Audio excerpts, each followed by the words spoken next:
আমি আসলেই একেবারে বাস্তবিক পক্ষেই বিমর্ষ অবস্থায় আমি আমার এই ভাইয়ের একেবারেই শয্যা পাশ থেকে এসেছি। মাথার এক পাশ দিয়ে গুলি লেগে আরেক পাশ দিয়ে বের হয়ে গেছে গুলি। বাহ্যিকভাবে বেঁচে থাকার আর কোনো সম্ভাবনাই নাই। আল্লাহ পাক রব্বুল আলামিন যদি তার খাস কুদরতের মাধ্যমে যদি আমাদের এই ভাইকে হায়াত থেকে থাকে, আল্লাহ রাব্বুল আলামিন কুদরতের মাধ্যমে তাকে বাঁচিয়ে দেন। এছাড়া দুনিয়ার জাগতিক চিকিৎসা বিজ্ঞান অনুযায়ী এটা খুবই কঠিন। আমাদের মন হৃদয় ভেঙ্গে চূর্ণ বিচূর্ণ অবস্থায়। আমি আপনাদের এখানে আসার আগে ঢাকা মেডিকেল কলেজ হাসপাতালে ছিলাম। সেখানে জরুরি বিভাগে মুমূর্ষ অবস্থায় আমাদের এক ভাই চিকিৎসাধীন। আজ দুপুরবেলা গুলিবিদ্ধ হয়েছেন বাংলাদেশের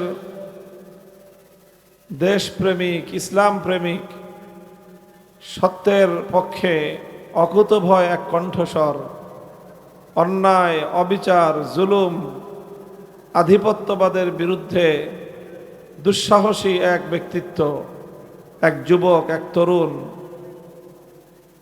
জনাব শরীফ ওসমান হাদি।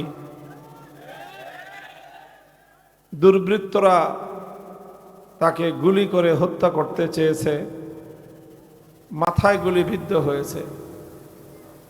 মাথার এক পাশ দিয়ে গুলি লেগে আরেক পাশ দিয়ে বের হয়ে গেছে গুলি।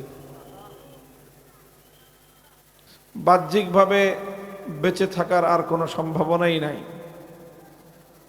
আল্লাহ পাক রব্বুল আলামিন যদি তার খাস কুদরতের মাধ্যমে যদি আমাদের এই ভাইকে হায়াত থেকে থাকে, আল্লাহ রাব্বুল আলামিন কুদরতের মাধ্যমে তাকে বাঁচিয়ে দেন। এছাড়া দুনিয়ার জাগতিক চিকিৎসা বিজ্ঞান অনুযায়ী এটা খুবই কঠিন। তো আসলে এরকম একজন মানুষ বিগত 1-1.5 বছরে 5ই আগস্টের পর থেকে, জুলাই বিপ্লব থেকে নিয়ে এই পর্যন্ত তার বক্তব্য, তার কথা, তার কার্যক্রম এদেশের প্রতিটি তরুণ যুবক যারা বাংলাদেশটাকে ভালোবাসে, যারা অন্যায় অবিচারের বিরুদ্ধে কাজ করতে চায়, তাদের প্রত্যেকের জন্য এই লোকটার কাজ, তার কথা, এটা একটা অনুপ্রেরণাদায়ক, একটা আদর্শ মাইল ফলক। কিন্তু দুর্ভাগ্য আমাদের যে আমরা এমন এক দেশে বসবাস করি যে আমাদের দেশটাকে ভালোবাসাটা বড় অপরাধ হয়ে গেছে। এই দেশকে ভালোবেসে কেউ বড় কিছু করতে চাইলে তাকে বাঁচতে দেওয়া হয় না। আমি আসলেই একেবারে বাস্তবিক পক্ষেই বিমর্ষ অবস্থায় আমি আমার এই ভাইয়ের একেবারেই শয্যা পাশ থেকে এসেছি। উন্নত চিকিৎসার জন্য তাকে ঢাকা মেডিকেল কলেজ হাসপাতাল থেকে আরেক জায়গায় স্থানান্তর করা হয়েছে, এভার কেয়ার হাসপাতালে। শেষ মুহূর্ত পর্যন্ত ওখানেই ছিলাম। পরিস্থিতি খুবই জটিল। তো জানি না এই দেশ এবং এই দেশের যারা দায়িত্বশীল, বিশেষ করে বিভিন্ন গোয়েন্দা সংস্থা, তারপরে আইন শৃঙ্খলা রক্ষাকারী বাহিনী, তারা এই জাতীয় অন্যায় এবং অপরাধ বন্ধ করার ক্ষেত্রে কি ভূমিকা রাখতেছেন, কি ভূমিকা রাখবেন, সেই বিষয়ে আস্থা রাখা যাচ্ছে না। এরকম আরো কত হাদি, আরো কত যোদ্ধা, কত দেশপ্রেমিক, কত সত্যের সৈনিক ন্যায় এবং ইনসাফের পক্ষে কথা বলতে গিয়ে তাদেরকে প্রাণ হারাতে হবে জানি না। তবে আমরা যদি শপথ করতে পারি যে এই কোনো মৃত্যুর মিছিল, এই জাতীয় কোনো আক্রমণ আমাদের জীবনের কোনো হুমকি আমাদের কাউকে সত্য প্রতিষ্ঠার এই সংগ্রাম থেকে, আল্লাহর দ্বীনকে বিজয়ী করবার এই আন্দোলন থেকে, অন্যায় এবং অবিচারের বিরুদ্ধে বাংলাদেশ বিরোধী আধিপত্যবাদী যে শক্তি, সেই শক্তির মোকাবেলা থেকে আমরা এক চুল পরিমাণ পিছপা হব না, এই শপথ যদি আমরা নিতে পারি, তাহলে এই রক্ত, এই জীবন, এই আত্মত্যাগ ইনশাআল্লাহ এটা ব্যর্থ হবে না। আমি একটা কথা বলি যে বাংলাদেশ এবং ইসলাম এক সূত্রে গাঁথা। আমার আব্বাজান মরহুম শাইখুল হাদিস আল্লামা আজিজুল হক রহমতুল্লাহ আলী একটা কথা বলতেন যে বাংলাদেশটা যেইভাবে গড়ে উঠেছে, বাংলাদেশের মানুষের যেই স্পৃহা নিয়ে তারা বাংলাদেশকে প্রতিষ্ঠা করেছে, এই দেশের প্রতি ইঞ্চি মাটি আমাদের জায়নামাজের মাটি।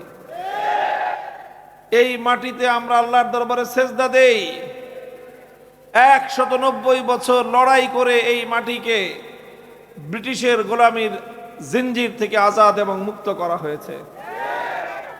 এই দেশটাকে গড়ার জন্য তৎকালীন সময়ে পূর্ববঙ্গকে, যেটা মুসলিম প্রধান এলাকা ছিল, এই মুসলিম প্রধান পূর্ববঙ্গকে পশ্চিমবঙ্গের আধিপত্য থেকে মুক্ত করার জন্য আমাদের পূর্বপুরুষরা অনেক লড়াই সংগ্রাম, অনেক কিছু করেছেন, ত্যাগ কোরবানি স্বীকার করেছেন।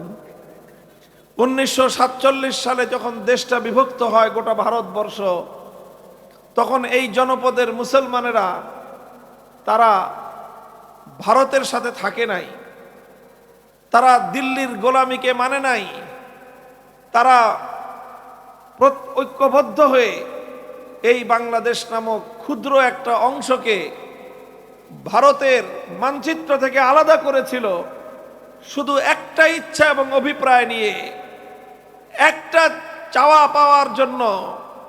সেটা ছিল যে আমরা এমন একটা দেশ পাব, এমন একটা রাষ্ট্র আমরা পাব, যেই দেশ, যেই রাষ্ট্র এটা অনেক বড় না হতে পারে, অনেক সম্পদশালী না হতে পারে, অনেক শক্তিশালী না হতে পারে, অনেক দারিদ্র্যের কষাঘাত থাকতে পারে, অনেক অভাব অনটন থাকতে পারে, আমরা না খেয়ে থাকা লাগতে পারে, কিন্তু শুধু একটাই প্রত্যাশা ছিল, একটা দেশ হবে যেই দেশের সংবিধান হবে ইসলামী সংবিধান, যে দেশে আল্লাহর কোরআনের বিধান চলবে, যে দেশে ইসলামী শরীয়তের শাসনতন্ত্র প্রতিষ্ঠা হবে, ইসলামী নিজাম কায়েম হবে।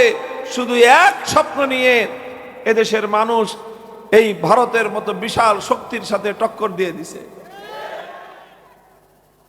মুহতারাম হাজিরিন, কিন্তু দুর্ভাগ্য আমাদের যে যাদের সাথে আমরা জোট বেঁধেছিলাম, সেই পশ্চিম পাকিস্তানি খান পাঠানগুলো 24টা বছর শাসনের নামে আমাদেরকে শোষণ করেছে, জুলুম করেছে, অধিকার দেওয়ার কথা বলে অধিকারগুলো শুধু হরণ করেছে, ভ্রাতৃত্বের কথা বলে আমাদের উপর প্রভুত্ব ফলাতে চেয়েছে, আমাদেরকে অধিকার না দিয়ে গোলামীর শেকলে আবদ্ধ করে রাখতে চেয়েছে। শরীফ ওসমান হাদিকে দেখে এসে নিজেকে ধরে রাখতে পারতেছি না যে এমন একটা তাজ্জাদ প্রাণ। কত কয়েকদিন আগে সে বলছে তার ছোট্ট একটা বাচ্চা আছে, সে এক সাক্ষাৎকারে বলতেছিল যে কোনো সময় আমাকে মেরে ফেলবে, আমার একটাই অনুরোধ থাকবে এই জাতির কাছে, তারা যেন আমার বাচ্চাটাকে দেখে রাখে। তো তার মধ্যে আমি সত্যের একটা সন্ধান দেখেছি, ইসলামের জন্য একটা ভালোবাসা ছিল, আলেমদের প্রতি পরম মোহাব্বত ছিল। আমি যখন জেলখানায় ছিলাম তখন থেকে দূর থেকে আমাকে ফলো করতো সে। তো আল্লাহ পাকের কাছে আমরা সকলেই দোয়া করব, আমাদের এই ভাই, সে একটা প্রতীক জুলাই বিপ্লবের। যারা জুলাই বিপ্লবকে সহ্য করতে পারে নাই, তারা একে একে এই সকল প্রতীকগুলোকে দূরে সরায় দিয়ে, জমিন থেকে সরায় দিয়ে এই জাতিকে ভয় পায়া দিতে চায়। তারা দেখতে চায় এই দেশ, এই জাতি ভয় পায় কিনা। যদি ভয় পায়, যদি তুমি ভয় পাও তবে তুমি শেষ, যদি তুমি রুখে দাঁড়াও তবেই তুমি বাংলাদেশ। ইনশাআল্লাহ আমাদের তো হারানোর কিছু নাই, বলেন ঠিক না বে ঠিক? আল্লাহ পাক রব্বুল ইজ্জত আমাদেরকে কবুল করেন, আল্লাহর দ্বীনের জন্য কবুল করেন।